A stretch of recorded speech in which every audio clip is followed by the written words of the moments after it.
It's not often we get to review a movie in Consumer SOS. But when the flick is a sequel to Wall Street, who better to take on the task than our Sean O'Shea? Sean. Well, Leslie Ann, Michael Douglas is back as Gordon Gekko in Wall Street, Money Never Sleeps. And what we want to know is if his Greed is Good act would work with the movers and shakers on Wall Street today. Gordon Gekko was one of the biggest names on Wall Street before he went to prison. It's the sequel to the movie that drove many an investment banker to Wall Street. Principal character, Gordon Gekko. Greed is good. Now it seems it's legal.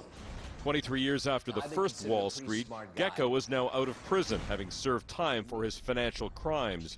But how would the Gekko character, who put greed before all else, hold up in today's business world? In certain occupations, greed will always be an incentive, and people will try to take those risks. I think what's changed is the environment in which they try to do those types of activities. I'm sure there are the Gordon Gekkos of the modern world. Professor Gerard Seijts of the Richard Ivey School of Business says Gekko's driving force is still out there. Many leaders, I think, had that motto of greed is good, and we've all seen what that resulted in. Conrad Black found out the hard way that the U.S. judicial system is taking a tough line on white-collar crime.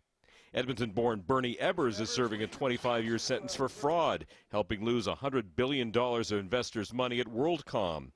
And everyone knows the story of Bernie Madoff, the New York investment manager whose own greed cost many of his clients their life savings. We want our leaders to be confident.